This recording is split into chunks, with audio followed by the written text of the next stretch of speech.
사람이 살아가면서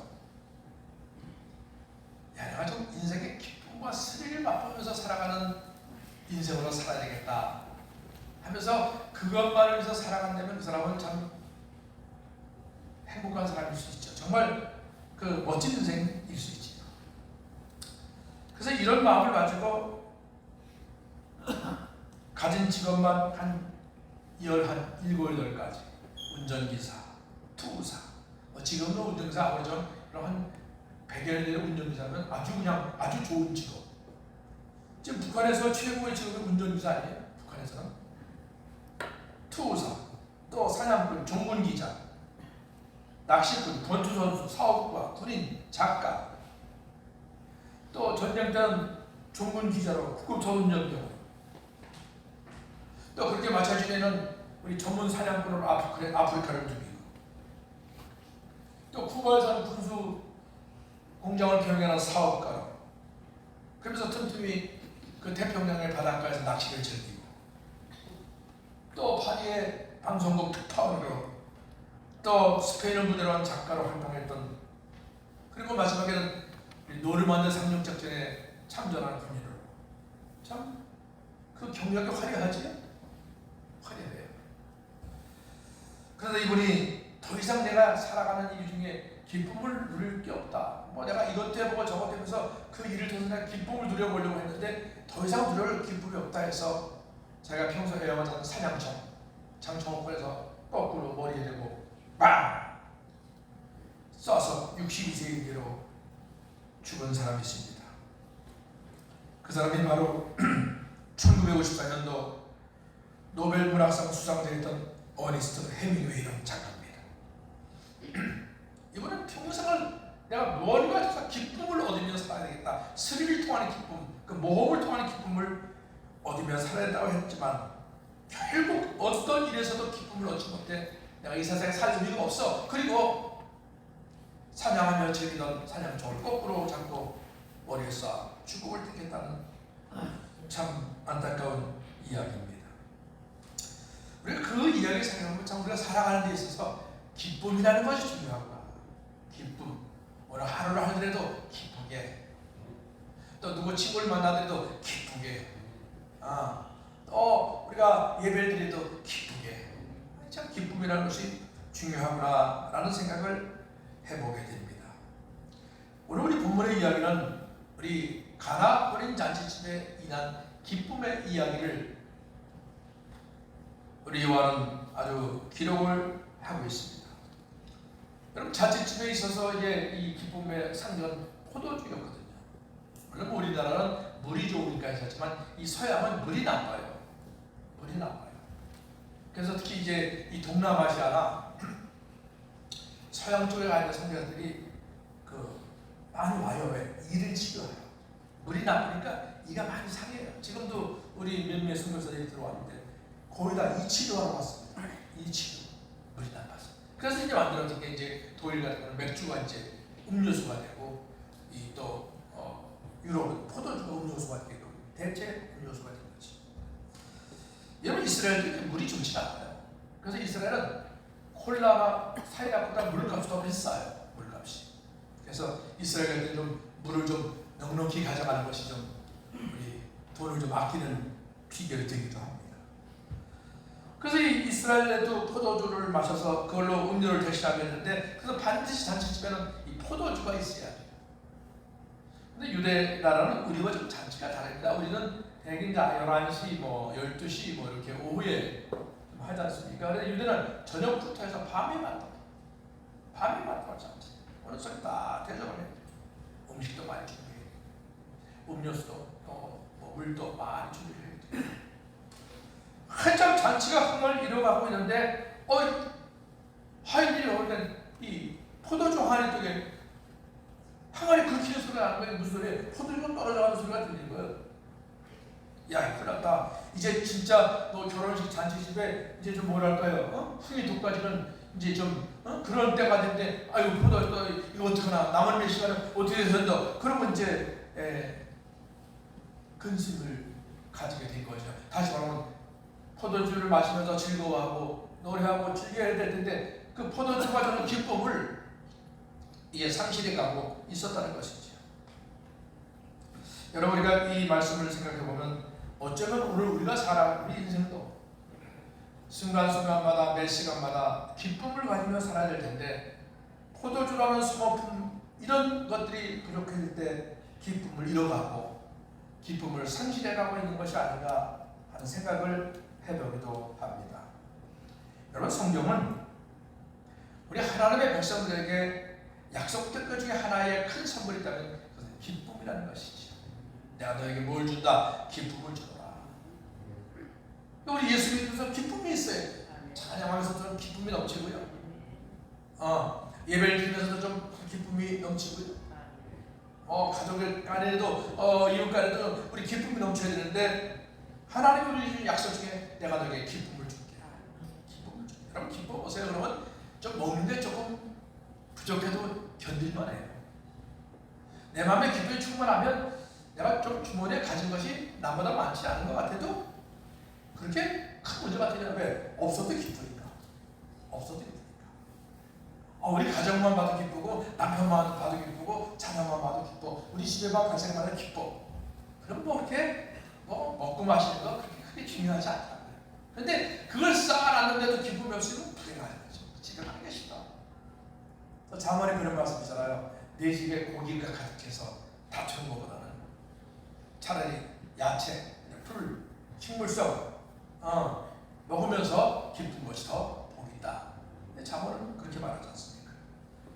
그러니까 성경이 우리에게 주는 약속이 여러 가지가 있지만 그 중에 하나가 우리가 느끼는 것은 기뻐해야 된다는 것이죠. 여러분, 하나님 앞에 주님 내게도 기쁨을 주세요. 기뻐하게 해주세요. 우리 가정에도 내 자녀를 볼 때 기쁨이 넘치게 해주세요. 그런 기도가 우리의 기도의 제목이 되어야 되는 거죠. 그럼 어떤 의미에서 보면 하늘나라는 기쁨이 있는 것이고요. 하늘나라에 지정되는 교회, 또 가정. 그럼 가정 뭐예요? 교회 같은 가정, 가정 같은 교회. 우리 가정의 교회 같은 곳에 얼마나 좋아요. 얼마나 좋아요. 그래서 가정에서 기쁨이 넘치고 가정간에도 기쁨이 넘치다. 얼마나 기뻐요. 그래서 우리 하늘나라도 마찬가지지만 우리 가정도 잔치집이 돼요. 잔치집에 갈 때 뭔가 기대하고 가지 않습니까? 오늘 참 멋진 신랑 신부, 신부가 어떤 드레스를 입었을까? 신랑이 어떤 슈트를 멋지게 입었을까? 또 그러고 나서는 오늘 또 점심 메뉴는 뭘까? 여러 가지 기대감을 가지고 있어요. 그 기대감을 가졌다는 그 기쁨은 대단한 겁니다. 저는 이제 두 번째 다니엘 통독 기도하면서 그 기대감을 가져봐요. 물론 이제 매일 하시니까 힘들어서 조금 이제 약해지기도 하고 또 특히 주말에는 요즘은 주말에 가족과 함께 모이는 그런 게 많으니까 특히 금요일, 토요일 조금 줄어들긴 해요. 그렇지만 그래도 저는 기대감이 와요. 하나님께서 어떤 남아있는 자, 우리 이스라엘에 보면 남은 자를 축복하시는데 남은 자를 통해서 하나님께서 또 어떤 간증을 만들어주시고 어떤 고백을 해주실까 하는 기대감을 가지면 마음이 괜히 기쁨이 이렇게 넘쳐요. 우리는 오늘 이 말씀 속에서 그럼 이 기쁨에 가득 찬 잔치집, 우리 가정도 우리 교회도 기쁨에 가득 찬 잔치집이 되려면 어떻게 해야 될까? 하나는 날마다 예수님을 초청해야지. 우리가 잘 아는 이 갈릴리 가나의 혼인잔치 기적의 사건에서 기적에서 중요한 것은 무엇보다도 예수님이 거기에 청함을 받으셨다는 사실입니다. 우리 예배에 우리 주님을 초청해야 되고요. 우리 가정에 주님을 초청해야 되고요. 내 일터에 주님 초청해 주셔서 주님 나는 모릅니다. 주님이 주관해 주세요. 주님이 함께 해주세요. 주님도 주님을 초청해요. 성경은 예수님이 누가 어떻게 초청했는지라고 하는 기록은 없습니다. 어쨌든 주님이 초청을 받아서 그 혼인 잔치집에 와 앉아 계시다고 하는 것이죠. 아주 오래전에 우리 CCC라는 곳에서 사형이라는 전도책자를 만들었어요. 아주 간단한 전도책자입니다. 그 한 1960년대, 70년대입니다. 그때 한참 한국교회가 사형리 가지고 전도하면 많은 그 사형리로 용어를 모으는 사람이 굉장히 많아요. 4가지 영적 원리. 4가지. 그래서 전도할 때 딱 4가지 원리를 가지고 전도를 했던 많은 아주 손바닥 더 작은 한 페이지 넘기면 인간은 죄인입니다. 한 페이지 넘으면 그 죄인은 하나님께 가까이 갈 수 없습니다. 한 페이지 넘으면 인간은 그 죄를 해결하려고 온갖 수양과 도덕을 할 수 있지만 그러나 실패했습니다. 그 다음 넘기면 그래서 십자가 앞에다. 아주 간단하죠? 4가지. 그래서 그게 사형이에요. 사형리가 전도 많이, 저도 그때 전도 많이 했어요. 사형리가 저도 청년 때, 대학생 때고 대학 다닐 때니까 전도 많이 했어요. 그때 예수 믿는 분들이 참 많아요. 그래서 사형을 통해서 예수를 초청하게 하는 거예요. 내 마음속에, 지금 이 시간에 형제의 마음속에, 지금 시간 자매의 마음속에 예수를 초청하시면 예수님이 자네의 마음에 들어오십니다. 구원받을 수 있습니다. 오늘 이 가나의 혼인 잔치 집에는 누가 초청했는지 알 수 없지만은 예수님을 초청했다는 사실이죠. 여러분, 우리의 걸어가는 걸음 속에서 여러분 가정의 일터 무슨 일에서든지 우리 주님 초청해서 주님이 주인 되시고 주님이 왕 되셔서 여러분의 삶을 주장하시도록 주님 초청하시는 여러분 되시길 주님으로 부탁합니다. 두 번째는 이 초청에서 오신 주님 앞에 우리가 기도해야 된다는 것이죠. 여러분, 세상에 살아가는 사람의 삶 속에는요, 어느 곳에든지 문제가 존재해요. 문제가 없는 적은 아무 짓도 없어요. 아무 짓도 없어요. 잔치집으로 말하는 이 가정을 비교하면 어느 가정에도 어느 공동체에도 문제가 다 존재해. 문제를 피할 수가 없어요. 우리 놀만 빈센터 박사님이 계신 그분이 쓴 책 중에 적극적인 사고방식이라는 책이 있어요. 아주 오래된 책입니다. 명설집, 고전이죠. 적극적인 사고방식. 어떤 청년이 그 책을 읽고 은혜를 받았어요. 그래서 내가 이 박사님을, 이 선생님 좀 찾아가서 내 인생의 고민을 좀 이야기해야 되겠구나 찾아갔어요. 자가 고민이 뭐냐면, 선생님, 저는 여태까지 열심히 살아왔는데 이상하게 문제가 많은데 일이 되는 게 없습니다. 좋은 친구를 만나지 못하고 직장하고 나쁜 사람만 만나고 도대체 내가 살 수가 없습니다. 내가 별의 고민을 다 겪었는데 선생님의 적극적인 사고를 읽으려면 내가 힘을 얻었는데 부탁이 있어왔습니다. 이 노만 박사님이 뭔데? 물어봤더니 그러더래요. 선생님, 제가 지금까지 겪은 그런 문제가 없는 직장 하나만 좀 소개 좀 해주십시오. 문제가 없는 직장, 내가 어디든 가면 잘 적응하고 할 수 있는 그런 일터를 좀 소개해달라고 부탁을 한 겁니다. 그래서 이 노만 박사님 뒤로 나갔다. 그리고 자기 사도를 세탁하여 은행을 한답니다.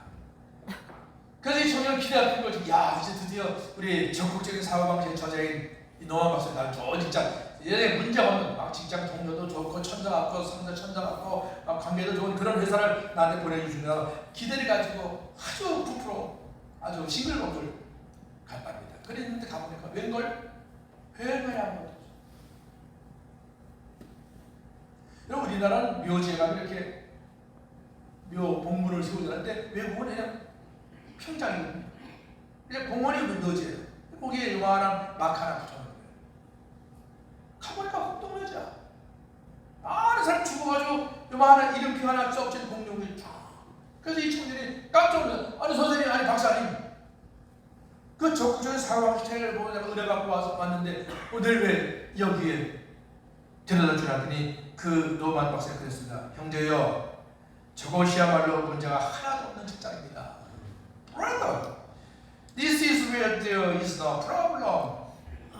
There is no problem. 여기야말로 문제가 없어. 왜? 다 죽었으니까. 참 우스꽝스러운 얘기죠. 또 재밌는 얘기, 시사하는 얘기죠. 그 죽음 있는 곳에 문제가 없어요. 문제가 있다는 건 뭐예요? 내가 지금 살아있다. 내가 이 문제를 이길 수 있다. 이 문제를 극복하고 넘어설 수 있다 하는 것을 증명해 주는 거 아니겠습니까? 여러분, 그렇습니다. 여러분, 사람은 살아가면서 문제를 피해갈 수 있는 인생은 아무도 없습니다.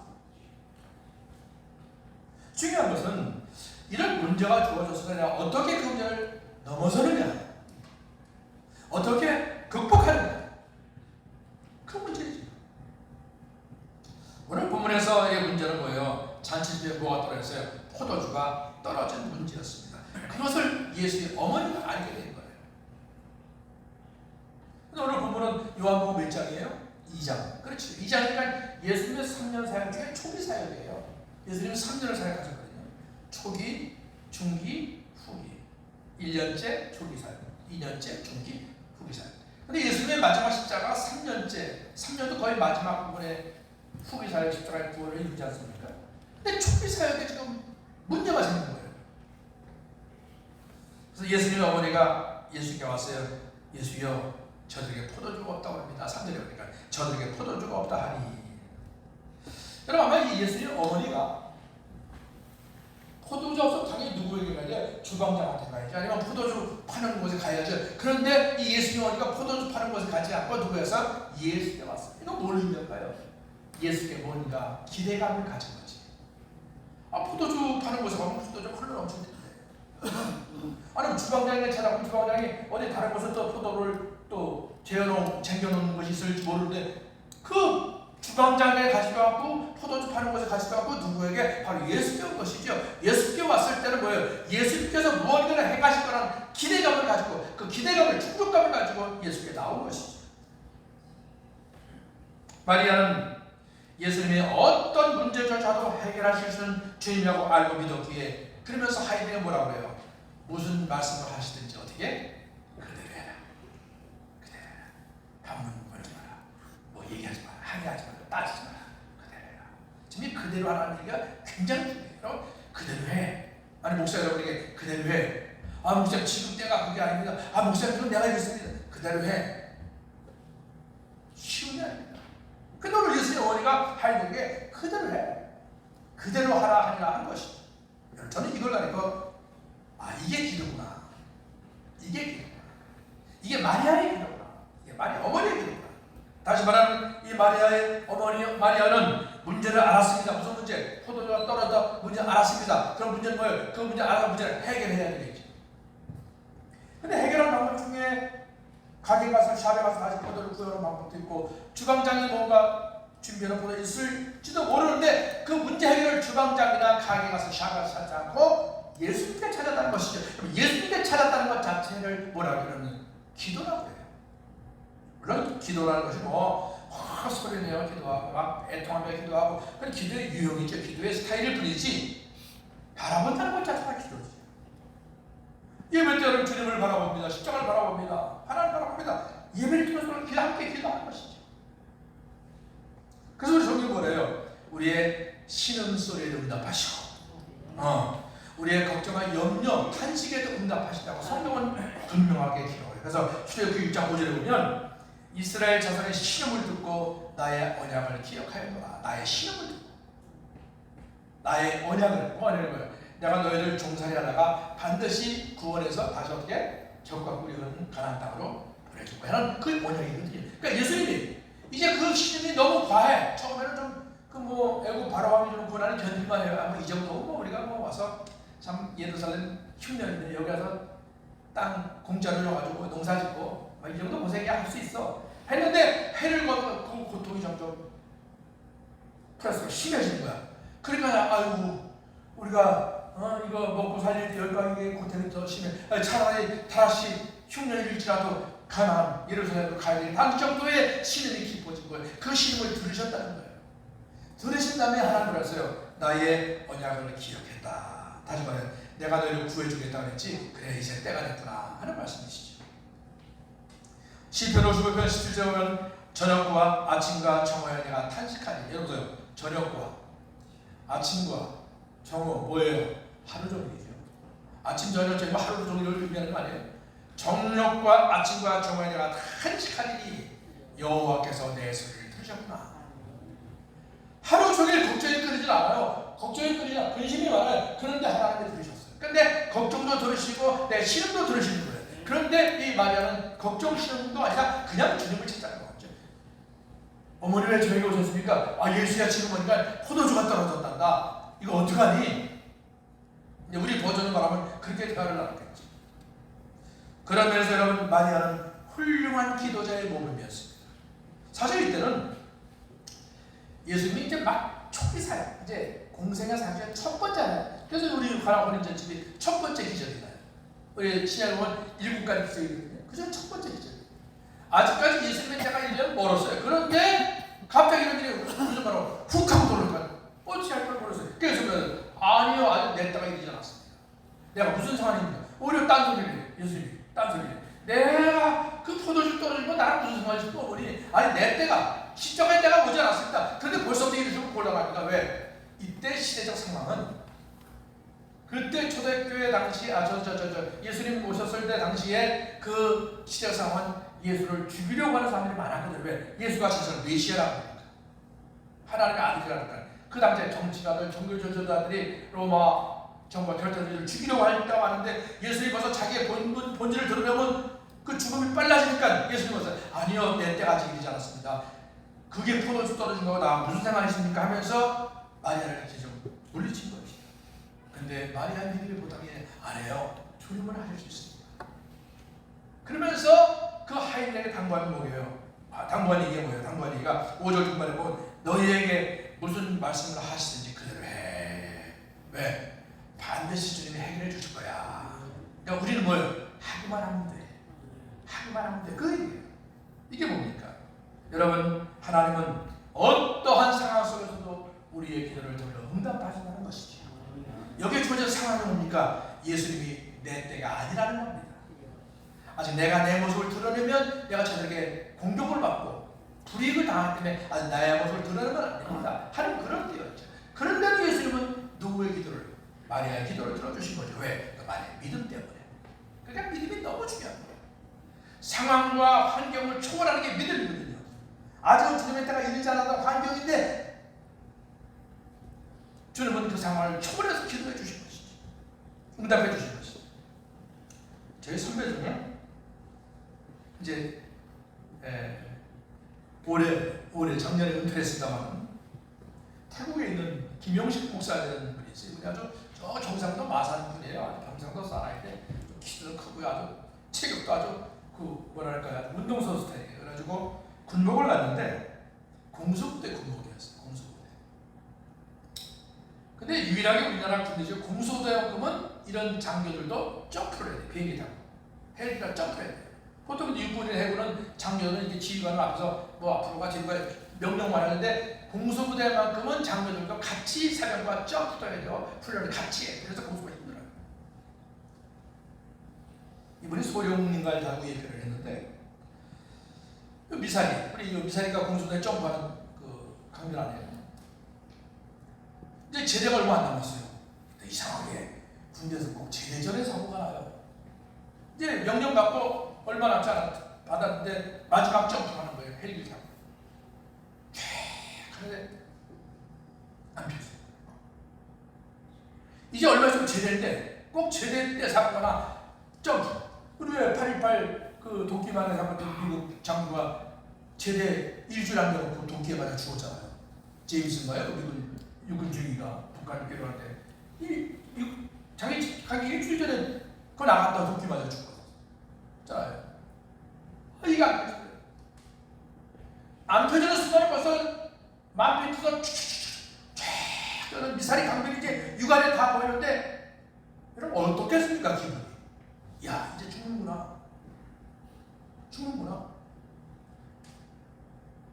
그 순간의 중목이 그렇게 기도가 되는데 하나님 이거 펴주시면 내가 하나님을 할게요. 목사님도 우리가 하나님을 안 했던 게 있었던 것 같아.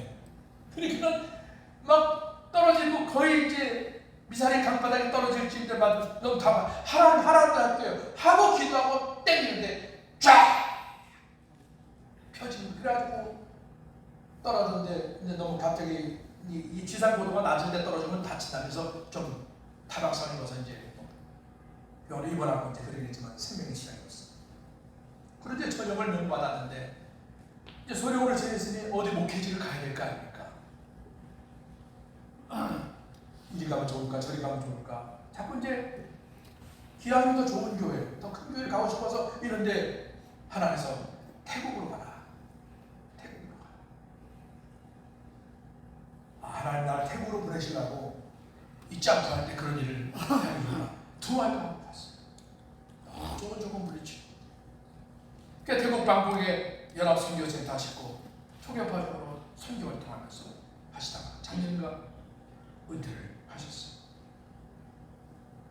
그러니까 그분은 이 점프를 하면서 마지막 이 낙하산이 펴지지 않는 상황 속에서 그 기도를 하나님 들어주신 거지.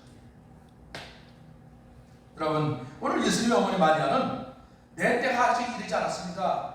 나와 무슨 상관이 있습니까? 라고 하는 말씀 속에서도 뭐예요? 주님께 나간 거지. 그래도 주님이 하셔야 된다. 그래 난 주님이 할 줄 믿습니다. 라고 고백한 거죠. 그것이 마리아가 예수님께 가졌던 기도의 자세 아니었습니까? 사랑하는 여러분, 여러분에게 어떤 문제가 있으신가요? 인생의 기쁨을 가져다주는 포도주가 떨어졌습니까? 기쁨을 제공해주는 소모품 포도주가 떨어진 것이죠. 이 기쁨을 가져다주는 소모품이 무엇인지 모르지만 그것이 떨어지면 우리는 기쁨이 사라지고 내게 고통이 찾아오고 상처가 찾아오고 실망감이 찾아오게 됩니다. 그런데 그 고통과 실망과 좌절을 물리준 기적의 끈이 뭐예요? 기도인 줄로 믿습니다. 기도하지 않고 인생의 기쁨을 얻으려고 하니까 해밍웨이처럼 온갖 세상의 좋은 걸 가지고도 마지막 기쁨을 얻을 수 없어 사냥총 장총을 버리게 되고 겨우 자살을 하게 되는 그런 역사가 있지 않습니까? 그러나 보세요. 기도하면 하늘로부터 신령한 소망이 보입니다. 기도하면 하늘로부터 신라같이 보이지만 신라 같은 꿈도 보여주고 희미한 것 같지만 결국은 내 눈에 아름답게 보여주는 열매가 맺혀지는 이 역사가 기도에서부터 일어나는 줄로 믿으시기를 주님의 이름으로 축원합니다. 세 번째는 순종해야지. 우리 본문이 소개하는 기적의 결정적인 열쇠는 사실은 순종이지. 여러분 아무리 기도하면 뭐합니까? 돌아서 순종을 안 하는데 하나님 응답하시면 뭐합니까? 돌아서서 너 아유 하나님 나 안 돼요. 순종하지 않는데 결정적 열쇠는 순종의 키예요. 특히 오늘 뭘 쓰셔서 누구의 순종? 주방장의 순종자는 누구의 순종이라 바로 하인들의 순종이 돋보이는 장면이죠. 하인들의 순종. 거기 하인도 있죠. 축하기풀도 있죠. 또 신랑 신부도 있죠. 또 신랑의 부모님도 있죠. 친척도 있죠. 얼마나 많은 사람들이 있어요. 그 많은 사람들 중에서 특별히 돋보이는 순종이 하인의 순종이라는 거예요. 우리 교회는 목사님도 있죠. 장로도 있죠. 다 있죠. 그러나 그 가운데서 특별히 돋보이게 순종하는 사람이 평신도일 수도 있어요. 어린 아이일 수도 있어요. 그러니까 오병이의 기적이 나타나요. 그 많은 사람 중에서 여러분 먹을 거 가져가기가 어린아이 하나 있겠습니까? 그러나 어린아이 하나, 보잘것 어린아이 하나가 순종한 것이 오병이의 기적을 일으킨 거 아니겠어요? 결정열차는 순종인데 그 순종이 하인의 순종이었어요. 예수님 말씀하신 하인들에게 물동이에 항아리에 물을 채워라. 저는 그 가나 혼인자 집에 가서 그 물동이를 봤어요. 오늘 그 가이드분이 이것이 2000년의 물동이는 아닙니다. 그러나 그때와 같은 규격의 물동이를 크더라고요. 제가 얼핏 보면 저 키 정도 되는 것 같아요. 굉장히 큰 항아리예요. 거기에 포도주를 담은 거죠. 예수님이 아이들에게 항아리에 물을 채우라고 했고 어머니는 하인을 보냈어요. 예수가 뭐라고 말씀하셨는지 어떻게 알아? 그래. 항변하지도 말고 왜 그러냐고 묻지도 말고 그냥 그대로 해 말씀하는 거지. 그런데 예수님께서 뭐라고 그래요? 항아리에 물을 채우라 그랬어요. 여러분 하인이라면 어떻겠어요? 여러분 하인은요 평생에 그걸로 잠자고 굶은 사람이에요. 평생에. 베드로가 여러분 평생에 고기로 잠자고 그 잠자. 그런데 예수님이 깊은 데로 던져. 아유 예수님 내가 명색이 어부입니다. 내가 명색이 아주 어부에 내가 대상 베스트입니다. 내가 어디에 고기 다 압니다. 그러지 않고 던졌잖아요.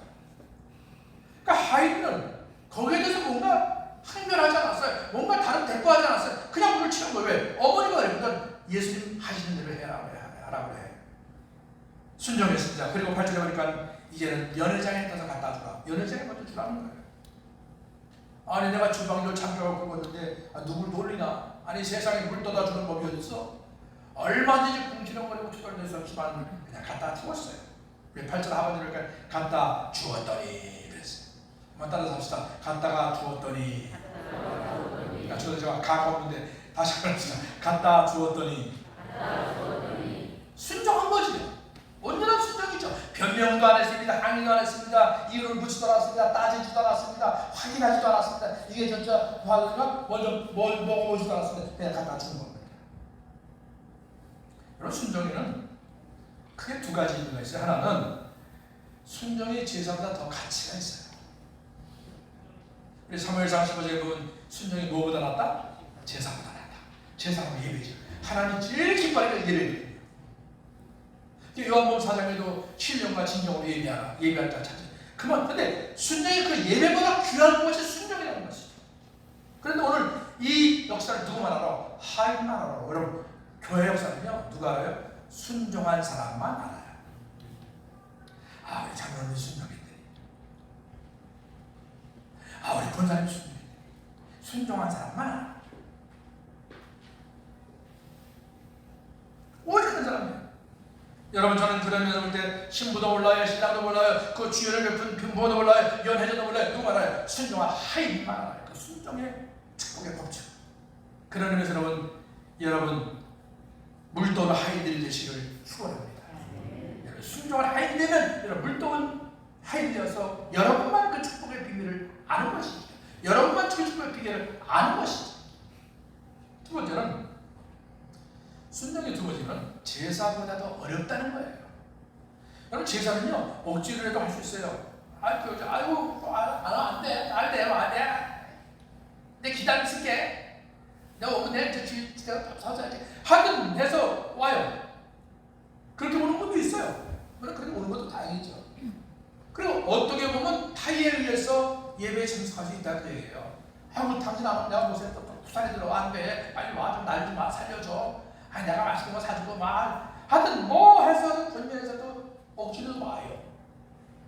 그 얼마나 힘들게 왔습니까? 그런데 이 순종이 그 예배보다 제사보다 더 어렵다는 거예요.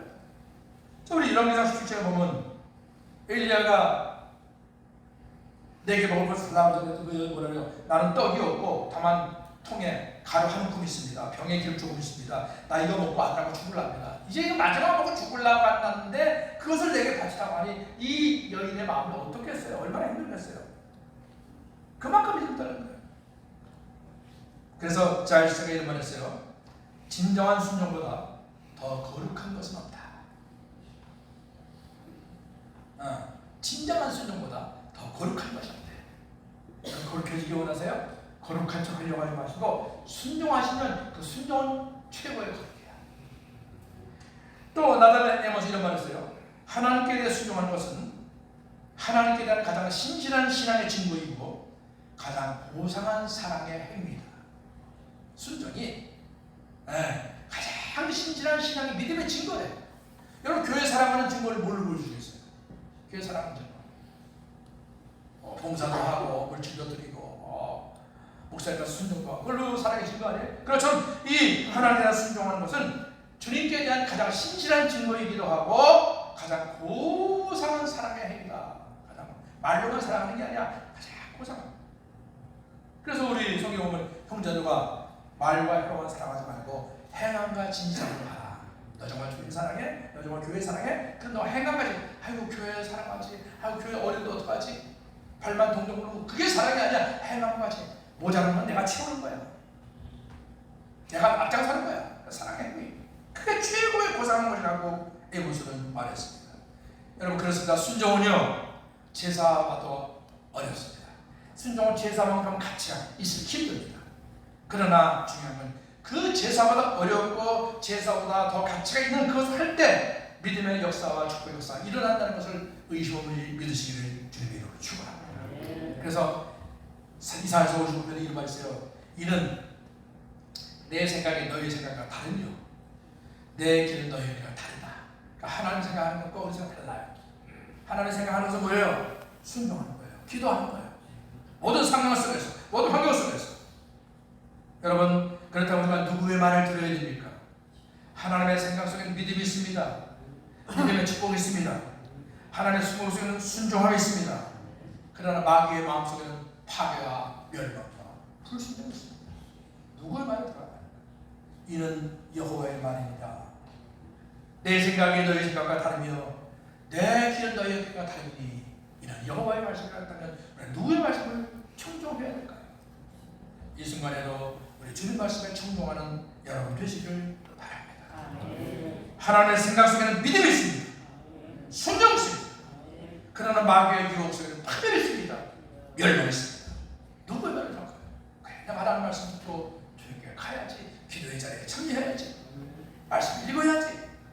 내 서로 사랑해야지. 내 용서해야지. 베풀어야지. 주님 말씀처럼 더 새로운 창조, 더 나은 창조, 더 멋진 아름다움의 광경이 펼쳐지지만 불순종과 무시와 멸시와 천대교관을 마귀의 생각에서는 오직 파멸과 멸망과 파괴만 있다는 것이죠. 이제 말씀을 마치려고 합니다. 그렇다면 이 순종이 가져온 기적이 무엇이었을까요? 돌 항아리 6에 넘쳐나는 포도주의 기쁨을 가져다 주었습니다. 포도주가 떨어져 잔치집의 기쁨이 사라져가는 즈음에 잔치집에 초대된 사람들은 얼마든지 마시아 수 풍성한 기적이었습니다. 여러분, 그만큼만 아닌 거예요. 넘치는 축복이었습니다. 그만큼이 아니에요. 내가 생각하는 만큼이 아니에요. 내가 기도한 만큼이 아니에요. 넘치는 축복이에요. 넘치는 축복. 그건 뭐예요? 양과 질이에요. 자, 양은 뭐예요? 돌 항아리 6에 넘치는 거죠. 질은 뭐예요? 연회장이, 야, 보통 처음에는 좋은 포도주를 줬다가 취하면 뭐예요? 나쁜 포도주인데, 야, 어떻게 이 집은 처음에는 별 걸리는 포도주 주더니 지금 게 더 맛있어. 더 포도주가 뭐예요? 퀄리티, 질이 좋아졌다는 거죠. 질이 좋아졌다. 응? 더 좋은 포도주. 손님들이 말하기를 처음보다 나중에 더 좋은 포도주, 질 좋은 포도주.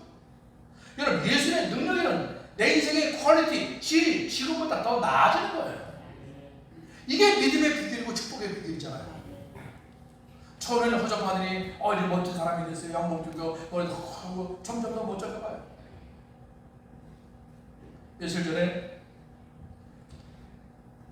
경기도 안양 지역의 교장으로 퇴직하신 분들이 6분인가 5분이 저에게 오셨어요.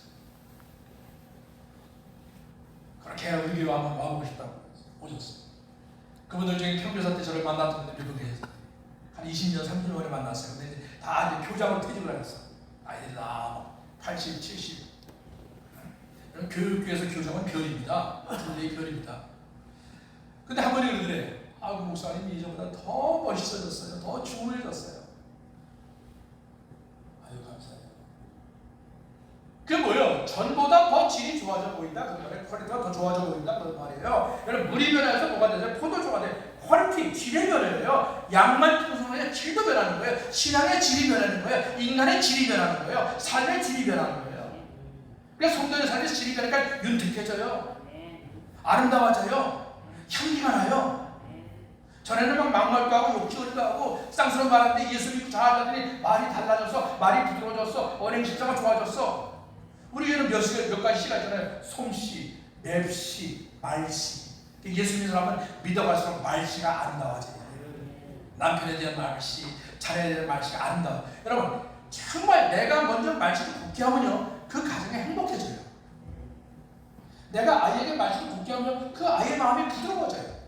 근데 아이한테 아이고 내가 너를 낳고 미역국 먹었으니 내 인생이 이렇다. 그러면 그 아이한테 아이고 내가 그 많은 데 당신 같은 아버지 줬으니 난 내 인생도 비참하다. 말씨가 좋아야 돼. 솜씨, 맵씨, 말씨, 뭐 우리 몇 가지 시가 있잖아요. 그게 뭐예요? 그것이 뭐예요? 그것이 질의 변화거든요. 솜씨가 점점 좋아졌어. 맵씨가 더 안 나와졌네. 질의 변화예요. 물이 변해서 뭐가 된 거예요? 포도주가 된 거예요. 이스라엘 물을 못 마셔요. 속해 마시면서 먹으면 이빨 다 썩어, 이빨 다 나가요. 우리 교회 성교하는 이 지금 여성들도 왔대. 왜? 목사님들 이 치료가 들어가. 다 이 치료야, 이 치료.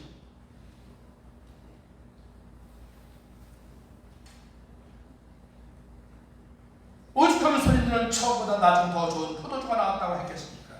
그러면서 뭐예요? 그대는 지금까지 좋은 포도주를 두었구나. 그리고 이제 내놓으라. 맞았습니까? 가까스로 채워주시는 게 아니에요. 넘치도록 채워주세요. 그래서 넘치도록 채워줄 뿐만 아니라 질이 변하는 축복을 주세요. 저는 바라기는요, 우리 여기 있는 성도들이요, 우리 부바르 지역에서 우리 질 좋은 크리스찬, 질 좋은 부바르 은민들, 은민이 많죠. 시민, 은민.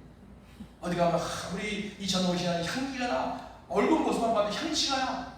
그런 질 좋은 크리스찬 되지. 아이고 저 사람 얼굴만 보면 짜증이 생겨. 아이고 저 사람 얼굴만 보면 골 때려. 되겠어요?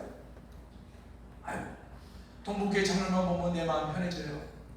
동북교회 와서 내 마음이 향취가 느껴져요. 얼마나 좋습니까? 이게 질의 변화거든요. 기도하세요. 순종하세요. 넘치도록 주실 뿐만 아니라 우리의 삶의 질도 바뀌어지고 변화되어지게 될 줄로 믿습니다. 이제 우리가 할 건 뭡니까? 주님 바라봐야 됩니다. 주님 쫓아가야 됩니다. 그리고 기도해야 됩니다. 그리고 순종을 결단해야 됩니다. 그러면 내 속에 뭐가 기적의 축제가, 기적의 페스티벌이 이루어지게 될 것입니다.